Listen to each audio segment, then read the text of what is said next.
Hey everyone, in this review I will be taking a look at each chapter individually and going in depth.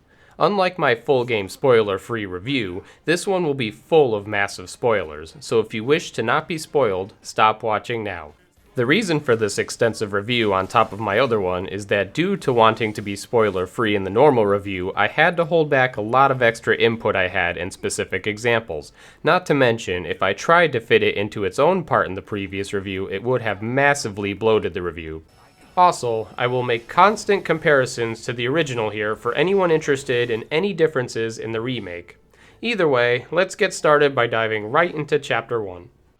The first chapter of this game is the same as the demo, which covers the reactor bombing from the original's opening. It plays up until the reactor explodes. I feel as if this chapter is perfection for opening the game.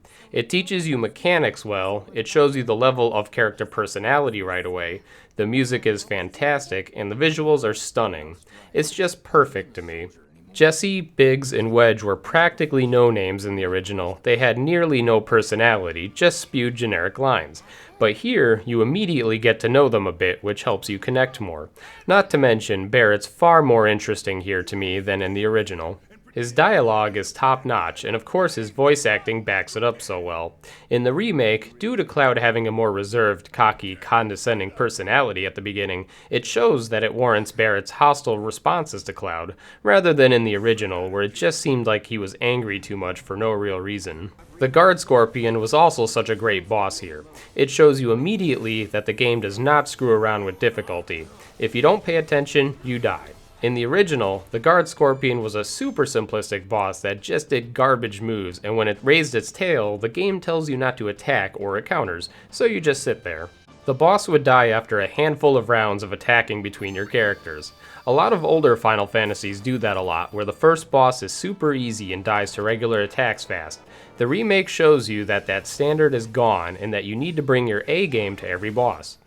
Overall, Chapter 1 was an incredibly strong way to start the game and sucks you right into the game's world with a fantastic presentation. Next, we have Chapter 2. Compared to the original, this chapter is a larger expansion by a fair amount. Unlike in the original, what they try to do here is drive home to you the scale of what you have done by blowing up the reactor. Even though Shinra actually did it, which was not mentioned in the original, I believe, it gives the characters a display of doubt in their actions, making them second guess if they really are doing the right thing. Barrett also gives a pretty neat speech here with the fantastic Shinra-themed remake track playing in the background. Shortly afterwards, something finally happens that is significantly different than the original, which is Cloud having visions of Sephiroth. I think revealing him this soon without any real info on him is a mistake. According to interviews, they did so due to Sephiroth already being incredibly famous as a villain. While true, I don't see why they needed to showcase him this soon without any dialogue prompting it. You also meet Aerith here, just like the original. However, another huge change is the addition of the plot ghosts. More on them later, but in the original you just met her, exchanged small dialogue, and she walked away.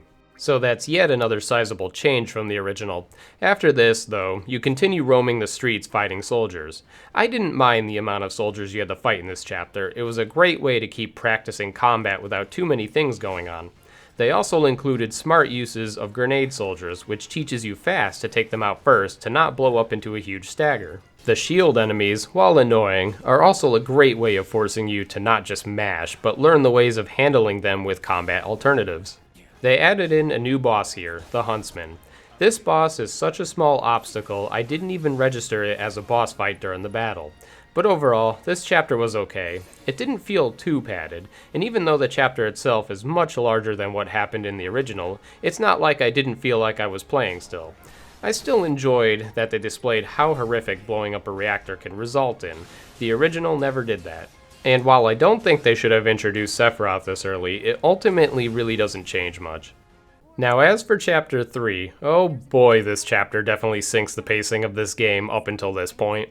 There is more that happens here than the previous chapter, but because of how repetitive the area feels, it slows down the pacing that the first two chapters started. Here, you meet Tifa, similar to how you did in the original. However, in the original, you pretty much come here, have a small town to explore for some shops and a handful of NPCs, then you also get a bit of cutscenes with Barrett and the crew, and then you just leave for another bombing mission. They add much more stuff here. This is the first chapter where they introduce side quests, which Midgard did not have. The problem with side quests in this game is that they are restricted to a specific chapter, and only 4 chapters have listed as side quests. So that means when you hit these 4 chapters, the game can come to a crashing halt to progress if you want to do everything you can before moving on. Now, the side quests aren't completely awful for the most part, but they do drag the chapter on quite a lot.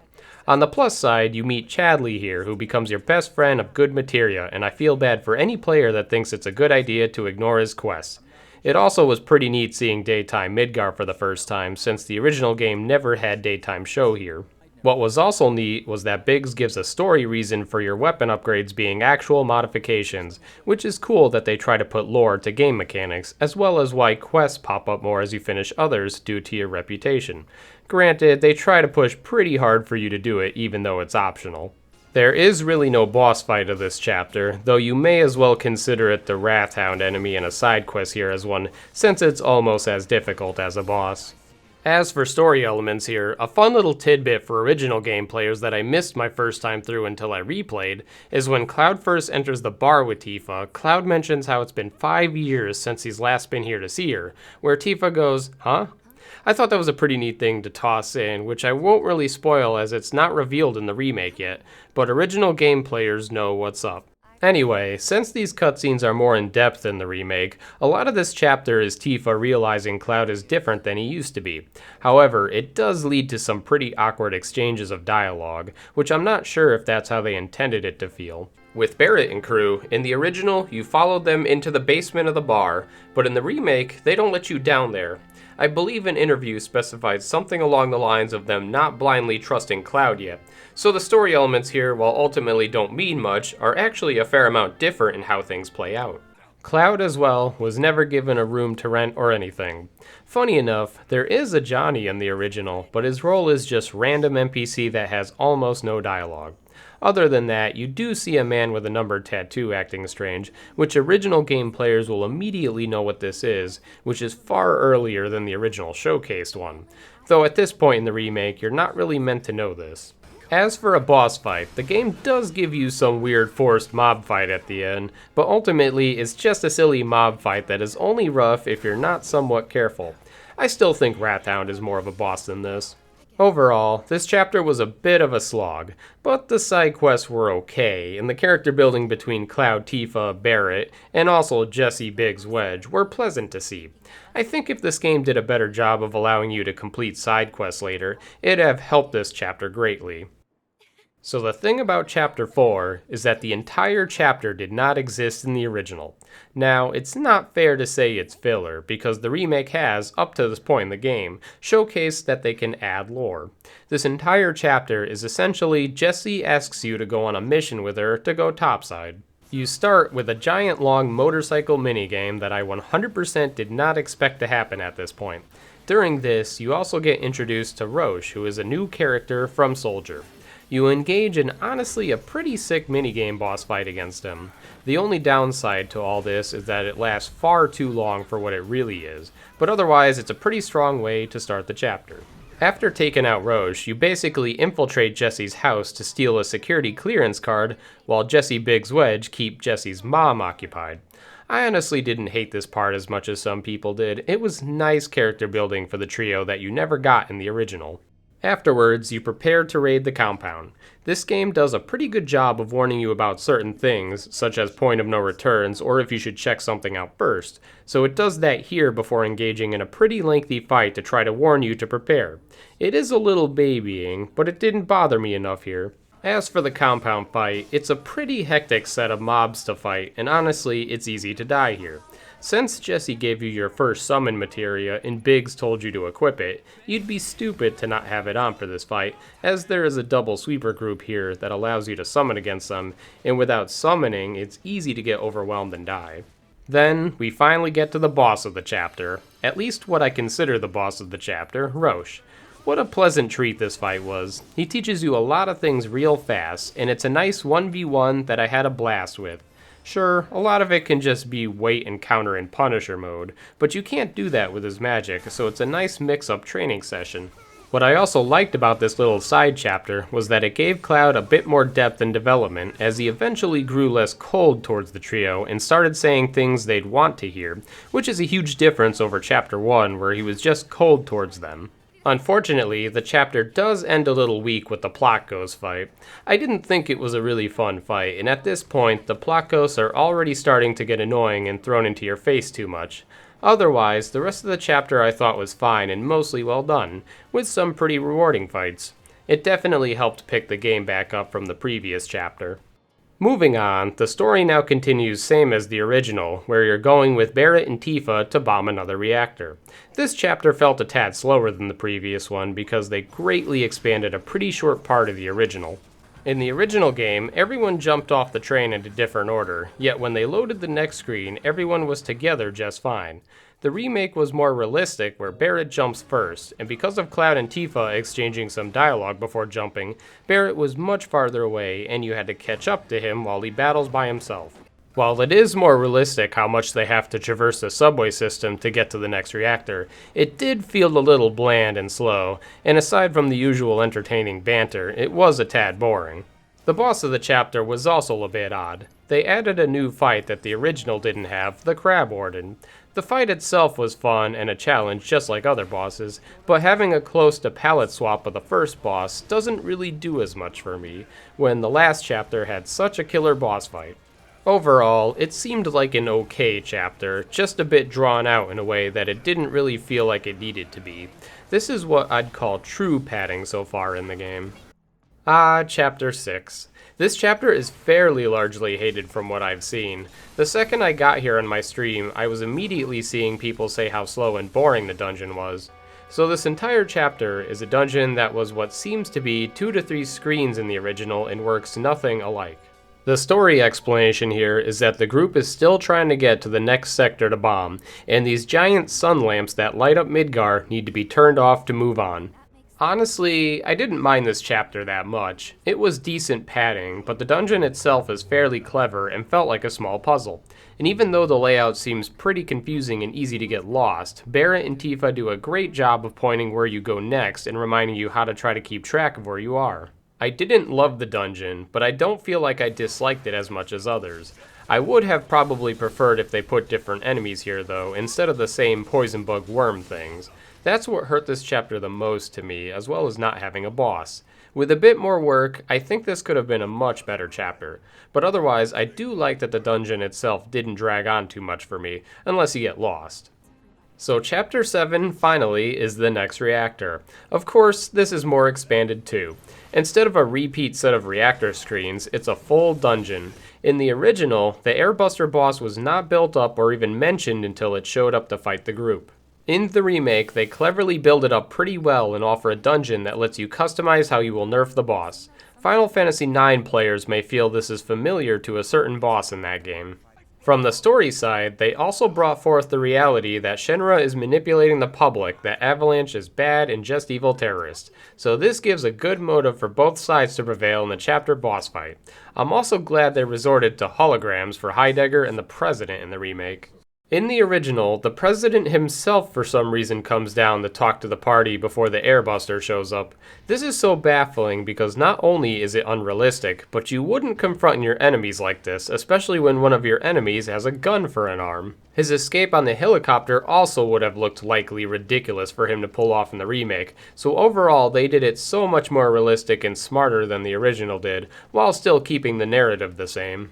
As for the boss, I definitely enjoyed the Airbuster fight as well. They kept some of the same mechanics of the original, since it used to be a pincer attack, but the Airbuster had counter moves and behind attacks to still keep you on guard despite having a formation advantage.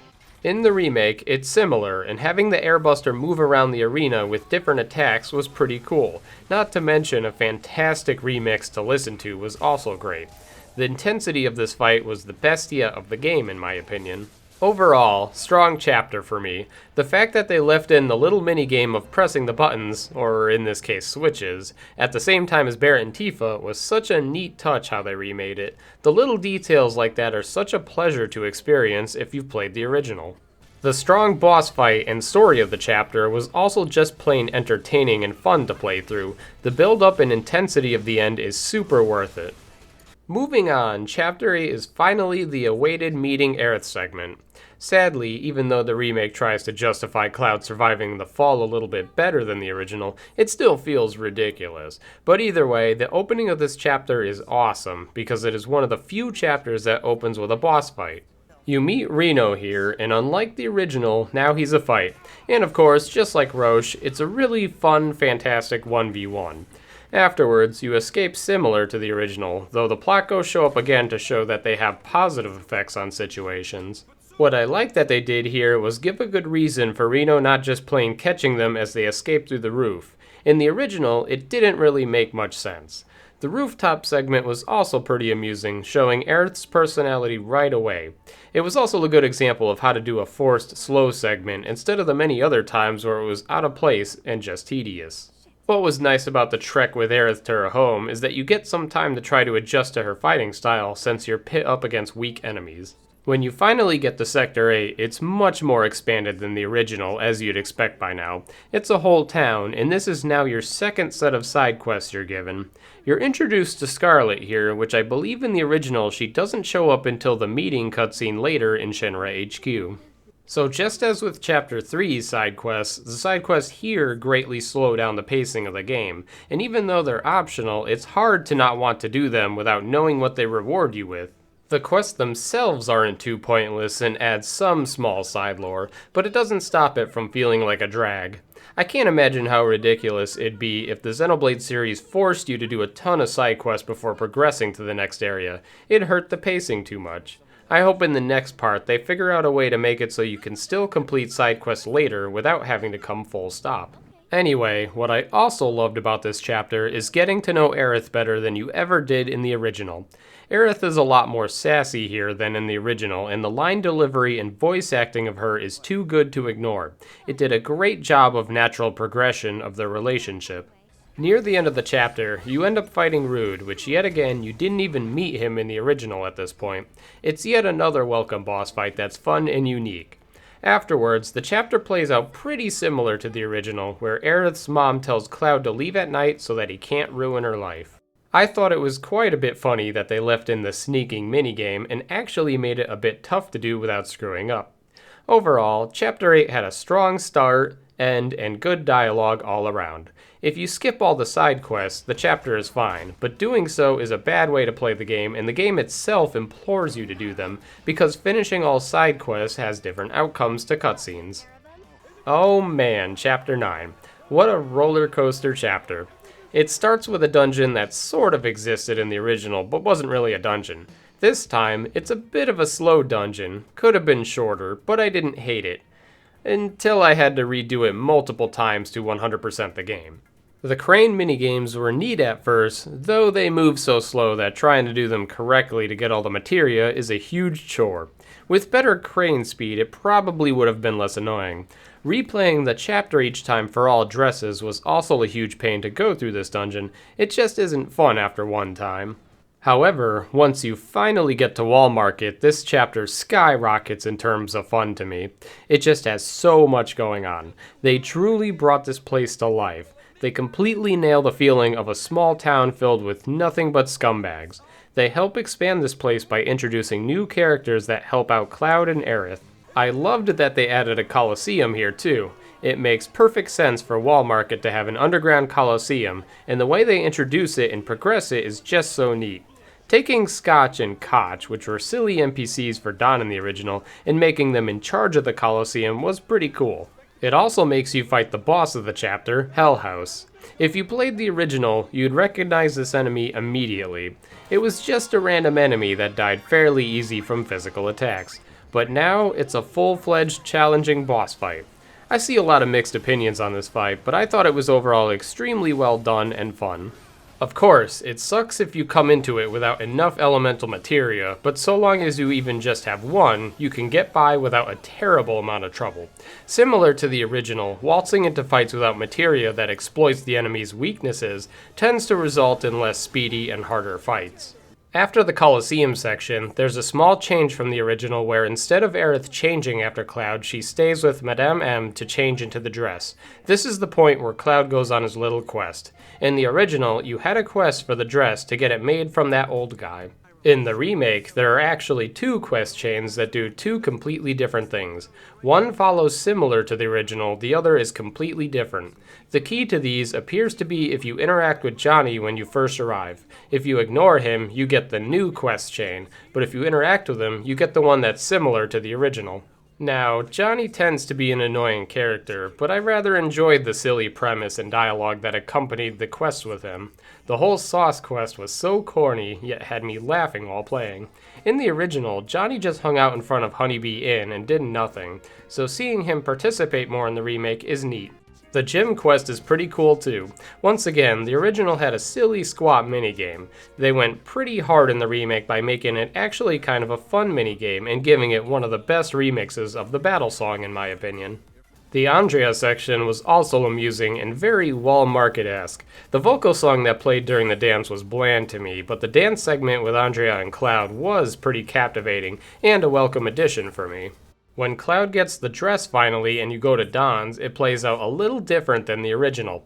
To show how sleazy Dawn is even more than the original, Aerith and Cloud get gassed upon being put into a room, where they then meet up with where Tifa is being held, where in the original, once you're in the mansion, you can go right into the basement to see her. Also, in the original, Dawn can choose someone other than Cloud, but in the remake, it appears only Cloud gets picked no matter what. The scene where they get Dawn to reveal Shinra's plan is exactly what I wanted. It plays pretty similar to the original with the same energy, even nearly the same dialogue. You even get to pick the same multiple choice option before he drops you into the sewers, which was a nice touch. Overall, I loved what they did with this chapter. The Wall Market expansion truly brings it to life from what you would expect from a marketplace with its reputation. The Underground Coliseum is a nice way to add more life into the market and also more fun with having extra fights. The side quests and main scenes here are all really silly, but yet still are a joy to watch. I feel like this really does the original game justice. If you're a first-time FF7 player, you may not appreciate what they've done here as much, but I was pleasantly surprised with how well it was handled. Only downside is replaying this chapter 3 times for all dresses is a bit of a drag, because the opening segment is slow with cranes, and progressing in the market is slow even if you know what you're doing. But still, very enjoyable chapter, especially in a first playthrough. Now we're brought to the sewers chapter. In the original, the sewers had 2 screens with a boss, so of course, in the remake, it's fully fleshed out. Just like the original, the beginning plays out exactly the same, leading into the boss fight. The boss is pretty much what you'd expect at this point, a pretty fun, interesting reimagination of the original boss. In the original, he was just big dumb boss that spammed a tsunami that damages even itself. Mashing attack or fire magic spam took him out real fast. In the remake, I thought it was very clever how Abzu uses the arena to attack and add more dynamic to the fight. As for the sewers itself, it's sewers. It's an okay dungeon, but not really a whole lot happens here. If they cut this dungeon out, I wouldn't have missed it much. For dialogue, nearly this whole chapter is Tifa being down about just finding out about the Shinra plate dropping plan from Dawn, and how much disbelief she feels over it. It got a little tiring to listen to real fast. Overall, this chapter was mostly mediocre to me. It did have a good boss fight and plenty of encounters to play around with throughout. The dungeon itself was a bit boring though, and the dialogue here was tiring. It didn't feel like this chapter really expanded Midgar much. Next, we have Chapter 11, Ghost Train Yard. This is similar to the previous chapter in the sense that it was originally a small 2-screen dungeon that doesn't take much time to clear, while being fully expanded in the remake. Now I won't lie, the lore of this dungeon has really nothing to do with the main plot, but unlike the previous chapter, this felt like a good way to do a filler dungeon. The main dialogue here was also fairly pleasant. It had a lot of Tifa and Aerith bonding time, which felt pretty natural given that they just met. In the original, it felt like they never really conversed much, other than generic dialogue, but here it was nice seeing them get along and have some dynamic. The dungeon itself was pretty neat too. It's a good example of how to not make a dungeon feel too linear by constantly giving you different paths. There are even two bosses here, a mid-boss and a chapter boss. The mid-boss has probably one of the best battle songs in the game, especially in the last phase of the fight, not to mention the design of the fight is really cool as well. The ghoul boss has two forms, one immune to physical and one immune to magic. It forces you to pay attention to the form and also learn how to dodge its completely different attacks in each form. The arena is visually pleasing, and the music just made me feel a huge sense of urgency to take the ghoul down. Seriously, the track here can be placed in a final boss fight in some games, and I'd still feel pretty satisfied. After you take Ghoul out, you think to yourself you're done with the chapter. But it keeps going even more. The second part mimics a bit of what the original did, where you can move the trains to progress. When you get to the end, you find out there's actually another boss of the chapter, Eligor. Similar to Hell House, it's an enemy in the original that's just a random encounter. The fight itself is pretty interesting and well thought out, though I liked Ghoul more, but this is also a nice surprise second boss fight in the chapter. Overall, this chapter was still a bit of pointless side plot, but I still enjoyed it, especially much more than the previous chapter. Good bosses, good dungeon design, good character interaction between Aerith and Tifa. It was just overall a pleasant chapter. Moving on, Chapter 12 covers the pillar battle that the original had. My expectations were pretty high coming into this due to how Jessie, Biggs, and Wedge were handled in the remake so far. If you're unaware of the original, they all die here. So knowing that was coming, it definitely made me anxious to see how it plays out. Wedge's fall from the pillar was mostly the same, just slightly tweaked to make it more realistic than the original, where they show him breaking his fall a bit with the grappling hook. Here's where some differences start happening though. In the original, Wedge dies almost instantly, supposedly, and then you just run up the tower. In the remake, you also get to play as Aerith to see somewhat what was implied to happen off-screen during the pillar battle in the original. I will say, I definitely didn't really enjoy the Aerith segment here. I understand they wanted to draw out the chapter more, and also likely wanted to show the scope of the panic, but it's painstakingly slow and tedious the way they did it. Aerith meeting up with Marlene was pretty touching though. They should have rushed into that faster. It also shows how Sung got a hold of Aerith, though it's obvious we have an understanding of what went down in the first place. But still, this segment was a time waster overall. Also, is it just me, or is it really weird how so many people push Aerith for no apparent reason? It's not like she was actually directly in their path. That was just an odd thing to showcase. By the way, why does it take Tifa so long to realize Marlene is in danger? I know it's not like it's her kid, but if you knew a plate was going to be dropped on your city or town, you'd probably immediately start thinking of who you care about that lives there, I'd imagine. Yet another small oddity in the writing here. Anyway, back to the tower fighting. You get plenty of battles with Cloud, and you also get an emotional death scene with Biggs. Despite even in the remake Biggs feeling less fleshed out as a character than Jessie, you can still feel how upset Cloud is during this. In the original, Biggs said like one thing and that was that. As for Jessie's death scene, it was just as sad as you'd probably have expected. Cloud almost completely breaking down and losing his composure was done so well. Though I think I could have done without the stupid pizza line. Yeah. You owe me a pizza. That's right. I do. Yeah. Anyway, Tifa rejoins eventually as you make your way up, trying to also dodge Reno and Rude in the helicopter shooting at them. The sense of urgency is pretty cool, and when you get to the top, you finally rejoin with Barrett. Fighting against Reno here was really fun, and when Rude joins in, it becomes a bit of a mess, but still manages to be intense and scary. After the plate is successfully set to drop, you see Sung show up on the video with Aerith. This is slightly different than the original again. In the original, Sung shows up in a helicopter with Aerith instead, taunting the party. I feel the way they did it in the remake is yet again more realistic and makes the most sense. They did take out the Aerith getting slapped scene when Aerith talks too much, as they probably thought it was a little tasteless and unnecessary these days perhaps. As for the actual plate dropping, holy shit, it's insane. It's way more devastating than I thought it'd be. Don't get me wrong, the original's plate drop was pretty neat for its time and all, but this is just another level to me. If you're not wearing a headset during this part, you're missing out. I thought they did an amazing job with the drop. You even get a Kate Sith reveal here, which in the original you do not. Of course, without having played the original, you probably were just slightly confused. Also, I should mention in the original, I'm pretty certain the sector was not actually evacuated at all and that everybody pretty much died. Was a bit of an odd change, since it's not like the devastation left felt any less impactful, but I digress.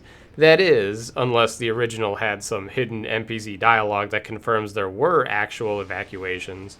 Overall, aside from the Aerith's slow padded segment, this chapter is a high for me in the game. It played out pretty much exactly as I'd hoped and even still surprised me. It was a great time to get here after the last two chapters not really having much plot relevance. Alright, so now we have chapter 13.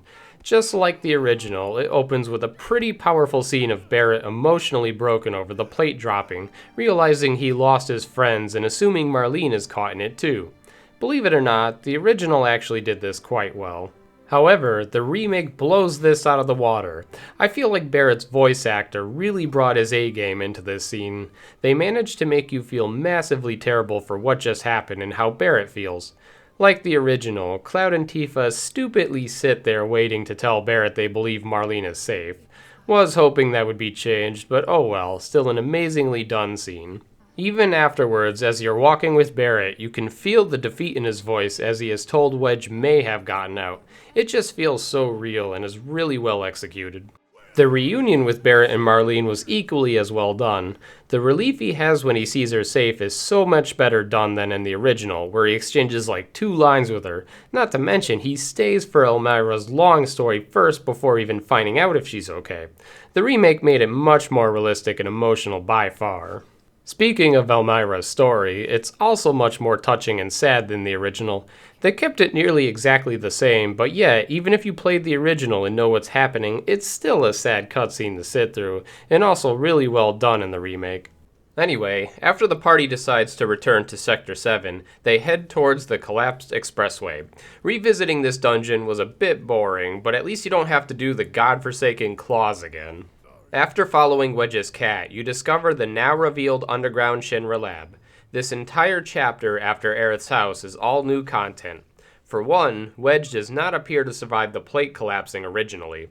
It's true, you never get a 100% confirmation of them dying in the original, but had they survived, certainly they'd have resurfaced by either Endgame or in Advent Children. So Wedge surviving here already heavy deviates from the original and is their first huge change to me. The dungeon itself that you traverse is a little boring to me. Perhaps it's because I dislike playing as Barrett and you're forced to do half the dungeon with him.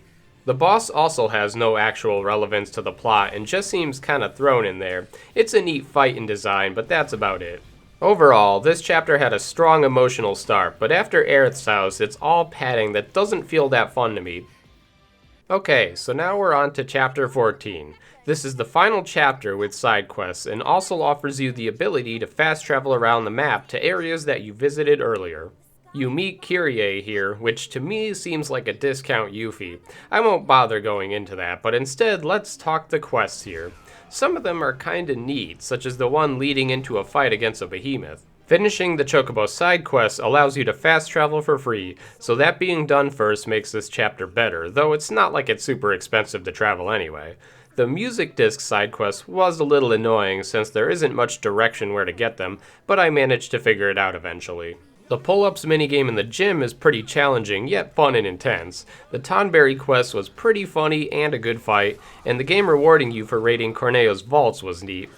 It was also a tad weird, but I wasn't a huge fan of a couple quests chaining together for no real reason, but it's not the end of the world. As for the story progression of Chapter 14, oh man, it's awful. I'd rather Chapter 14 have been side quest chapter and then just progress than what they did. They have you revisit the sewers again, as if you didn't already get enough out of it the first time you were there. Don't get me wrong, Leslie seems like a somewhat neat new character, but it didn't need a garbage dungeon revisit to deliver you this information. Even though the sewers plays out a tad different, it's still overall the same. The boss is even once again Abzu after chasing its children around for 10 minutes. Overall, it just was a super filler chapter that didn't feel rewarding to finish once you did all the side quests. It does explain where Dawn escaped to and how the characters will be going topside, but it still wasn't satisfying. It was an attempt of the game trying to feel less linear by having fast travel though. Moving on, we have Chapter 15, The Ascent Towards Shinra HQ.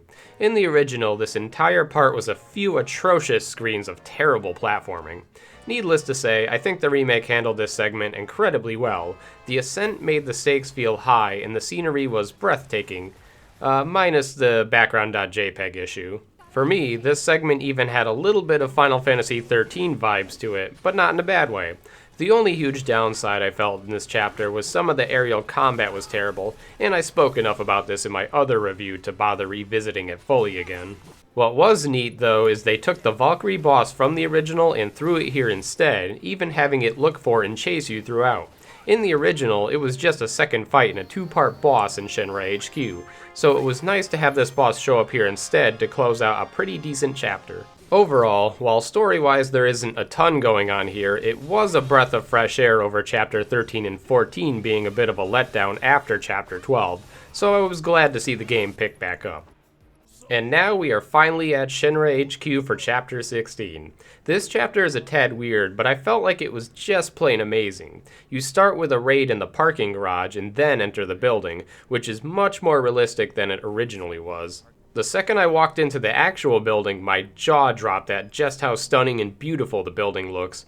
I was definitely not ready for how much of a glow up the building got in the remake. The beginning of the building is a tad slow due to the Tifa segment that felt pretty unnecessary, but it picks up after that pretty well.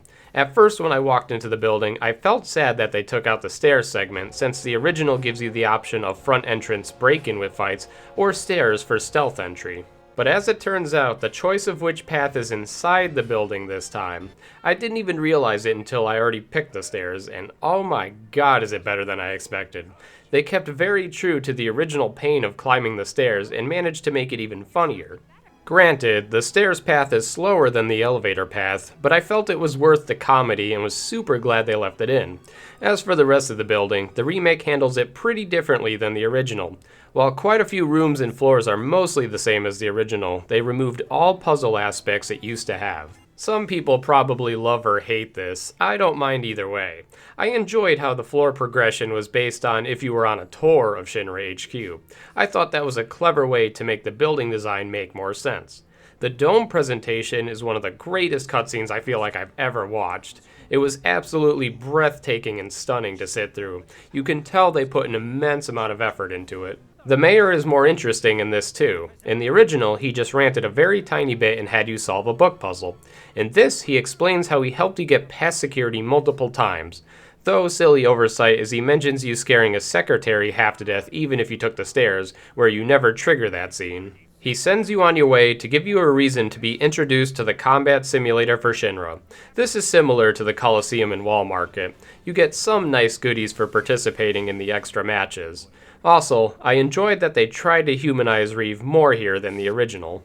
You're not meant to know much about him now, but it helps introduce his character more than the little lines he had originally. When you finally get to the conference part, I thought it was a little immersion breaking to hear how loud the air duct thudding was while crawling. I find it hard to believe no one heard or questioned it, but oh well. Anyway, the conference plays somewhat the same as the original, except Hojo doesn't show up late in the remake.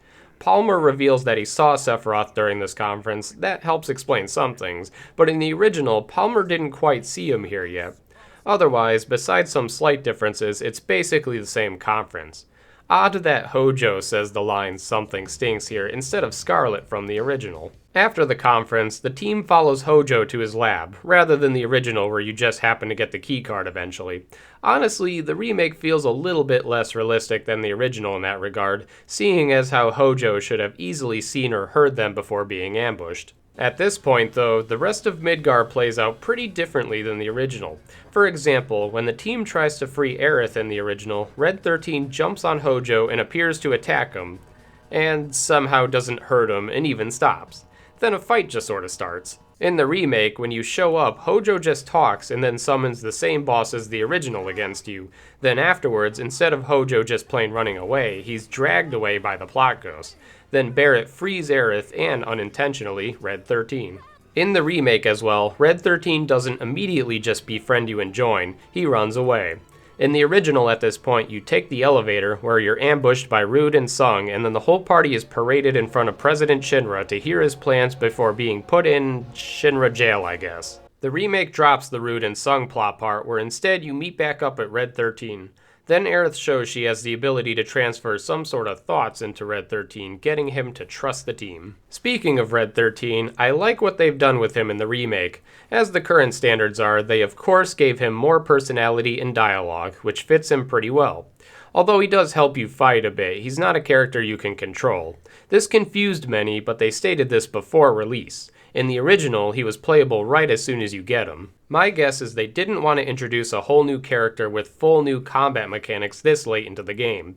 I suspect Part 2 will open up with him being playable and be a nice way to get you excited to experience newer combat immediately, so I'm okay with it, despite people crybabying it to be an issue. Anyway, this segment concludes Chapter 16. Overall, I thought this was an incredibly strong chapter. Even though they removed the puzzles of the original in Shinra HQ, it still was pleasant and an awesome experience to go through. They really gave you a large scale of just how big the building is, and the next chapter expands it even more. The boss of the chapter was okay, but basically was the same enemy as the original, and worked fine in the context of the story anyway. We're getting close. Now we have Chapter 17. So this chapter, unfortunately, is quite a bit of padding into the last third. The chapter opens up with the characters in a room that Aerith says she grew up in when she was previously captured by Shinra as a child. After the lore dump that touches upon what the plot ghosts may be, the team encounters Sephiroth, where finally more than just Cloud can see him, which I'd imagine implies it's an actual Sephiroth clone, which is what I assume the original game had running around inside Shinra HQ, if memory serves correct. Now, this entire dungeon is Hojo's lab. I'm not going to say it's garbage, but it does drag on far longer than I wish it did. The mechanic of having to use two different parties is pretty fun and interesting how they do it, but it just plays on too long for my liking when you're just itching to see what happens next. Even the added story of Hojo wanting to collect data from the team by having them fight just doesn't add much to the story here. It was still nice, though, that the game tries to keep you in check with making sure you know how to use other characters, rather than just Cloud only. The boss here is the blade fish thing from the original that was just a random encounter. It's not a terribly tough fight at all, and to be honest, it was a tad annoying with how easy it was to clank with, meaning your ranged fighters were best here, but it wasn't rough enough to be an issue. When you escape, you follow a trail of blood, a little bit similar to the original to put it back on track. In the original, following the trail to the President's suite reveals that he's been killed by a sword that the party recognizes is the weapon Sephiroth uses. In the remake, they switched it up a lot here. You go outside to see President Shinra somehow holding onto a ledge for his life. After an intense scene with President Shinra almost getting the jump on Barret, Sephiroth shows up again to kill him, similar to the original, except this time we see it. Then he also cuts down Barret, which definitely does not happen in the original. This begins the fight against Genova Dreamweaver. In the original, you don't fight a Genova form this early on, so it was a big surprise to have to fight one here. It was also a pretty fun and complex battle, accompanied by a really good Genova theme that gets very intense in the last phase. After the fight, the plot ghosts save Barret from dying, implying that because Barret wasn't meant to die there, like in the original, then he pretty much gets auto-saved. Yeah, cheap cop-out, but it felt fairly obvious soon as it happened. This is where I think a lot of FF7 purists were starting to get annoyed. The team then meets Rufus. I really like what they did with him. In the original, he shows up, gives a bit of a speech, then Cloud fights him eventually by himself. The fight against him in the original is pretty bland and incredibly easy. As per the usual for the remake, they significantly buff up the fight against him. It also happens immediately, rather than the other team taking out other bosses first before Cloud fights Rufus. The fight itself is very fun, has a neat learning curve, and figuring out things about the fight is so satisfying. Once Darkstar is taken out, it becomes a true 1v1 that I was hoping for. They even keep in the crazy escape he does from the original. It's just plain awesome all around. After the fight, Barret, Aerith, and Red 13 run into the next boss, the Arsenal. This change here isn't that surprising. In the original, you fight the boss going down an elevator. That appears to be infinite. In the remake, they probably realized not only would that look hilariously unrealistic for the game, but it would also heavily restrict the mechanics they could make with the boss. Also, the Valkyrie is no longer a second part of this fight either. I thought this was a pretty decent boss fight though. This fight so heavily rewards you for figuring out a few key ways of taking the boss down. Otherwise, it's a painstakingly slow fight. After this boss is taken down, we have the escape from Shinra HQ that leads into the next chapter. Overall, Chapter 17 to me was very strong once you get out of the Hojo dungeon. That dungeon would have felt a little better if it weren't so long and drawn out, but once you're out, the cutscene and fights pick up so well, it's too hard to knock this chapter down too much with the pace it takes afterwards. If you dislike the changes they made to the plot in this chapter versus the original, you'll hate it, but I didn't mind it. Finally, we have Chapter 18. Now, remember, Square warned us ahead of time that we'd be surprised if we were expecting the boss of Midgar to be the same Motorball boss as the original, and surprised we all definitely were. First, we're treated to another bike chase escape similar to the original game. It is, unfortunately, a little too drawn out, but the spectacle of it and the music remixes here are so good. The Motorball boss fight is pretty unique this time around. In the original, it was just simply a normal boss fight. They spun it around to be a full minigame boss, but yet still be pretty fun and interesting enough. After the fight, you run into Sephiroth right before being able to escape. This is where the game greatly differs. Remember, Sephiroth was never actually seen in Midgar in the original, much less conversing with the party. He taunts the entire party and tempts them to walk into the portal brought forth. Aerith warns you, a little weirdly, that it's the point of no return. You're meant to try to outfit every party member here instead of just your top 3. Sadly, the game doesn't really warn you about this, but fortunately on my first playthrough I had at least a decent setup on all 4.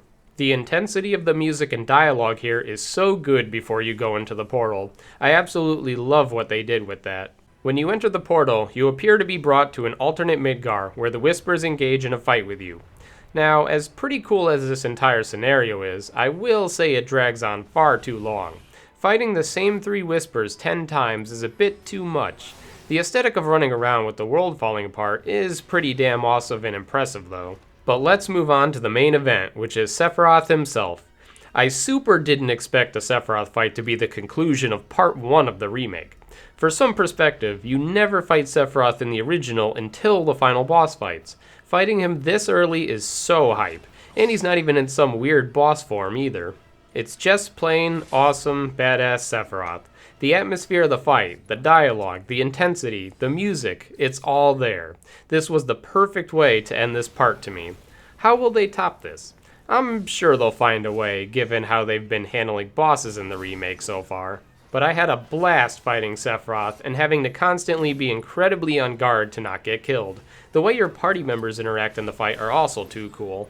He's also a difficult boss. He doesn't get cheesed like most other bosses where you can swap to another party member and pummel the boss while it's aggroed on someone else. Sephiroth immediately changes target when you do that. Not to mention, he's fast and hits hard with devastating attacks should you fail to dodge. I definitely lost it when this fight began. It was just too exciting. So overall, the final chapter of the game may have started a bit slow and repetitive, but it's a short chapter, and the Sephiroth fight was just too incredibly perfect and fun, making it an amazing way to close out the gameplay. And last but not least, we have the ending of the game. Now, I'm not going to sit here and theory craft what the ending is. The truth is, we just don't really know what truly is happening until the story continues. In the original, there was no defeating fate at the end of Midgar. This is all new. Now, I believe the events that should transpire after this part will mostly be the same, but there are likely to continue to be more differences throughout, just like Part 1. What I mean is, I don't think this ending is meant to tell you that everything will be different from here on out. I'd still be willing to bet the main story segments will still be there, and I believe in interviews specified this is how they intend to do it. But some things will probably change just as they did with Part 1. I can also see a certain character's death in the original possibly being somewhat avoided, but also just end up happening later anyway. The point is, now that nothing is 100% certain, it's going to make it more exciting to play the following parts. FF7 purists will not like this, but I don't dislike this method of making the remake more interesting. Remakes are never stated to always be exact copies of the original. Personally, I'm okay with this. I never found FF7's original story to be some deep, complex mystery, but either way, it's of course possible to still like change to the original story and not be satisfied with the types of changes. As for me, my opinion is that at least things will be interesting and unpredictable. I didn't hate the ending, but of course I'm not going to sit here and say it's amazing when we don't know what's going to happen next. Anyway, as for what actually happened in the ending, after beating Sephiroth, Cloud is, I'd assume, mentally teleported to Sephiroth, pretty much similar to how it worked in the original game's final segment. This entire scene, while pretty cryptic, is nothing short of spectacular to me. The music used here gave me chills with the dialogue accompanying it. It was perfectly used. The fight scene here was goddamn amazing as well. I loved every second of this cutscene. It was such a perfect way to end the fight against Sephiroth. After this scene, you see Zack manage to survive the onslaught of soldiers while helping Cloud up. You also see shortly afterwards that Biggs manages to have survived his death scene as well. This is where a lot of confusion and theory crafting begins. If Zack and Biggs both manage to survive, it will heavily deviate from the original where both are dead at this point. There's many theories out there, such as a now alternate universe happening, or that Sephiroth is the Advent Children Sephiroth rather than original Sephiroth. Either way, I wouldn't try to confirm anything, but instead say wait to see how they continue the story in Part 2. I will just say that if you never played original FF7 or the spin-offs, you probably have zero idea who Zack is, which makes that entire sequence a little odd and likely very confusing for many who played this. There is also all the events that they sorta spoil in the future visions the party has during the final boss segment, where even though it's rough to tell what's happening, it's weird to show those so soon. The beginning of Part 2 will be a good test of how they may play this out. In the original, after you escape Midgar, you go to the nearest town where Cloud gives a huge lore dump of his past with Sephiroth, which would make sense if he still does. So if they completely remove that, it may show that they are changing more than we thought. So anyway, I'm still interested to see where this goes. I still believe it's easily possible to create an even better story than the original had with what they set up, and I hope they make all the correct decisions going forward. The original story writer being the one making changes and driving the remake plot gives me hope it'll go well. And that concludes my chapter breakdown of the FF7 Remake Part 1. I'm not going to repeat everything I said in my original video review, but as for the chapters specifically, it was of course full of highs and lows. The highs were so good and a great time, while the lows weren't even that bad. Overall, I thought they did a pretty stellar job with the remaking of Midgar. I think going forward, how they handle the world map, if they even have one, will determine how much they can cram into the next part. But I have faith they can continue to do a great job, and hopefully also learn from some of the small mistakes and mishaps of this part to improve. As always, thanks for watching.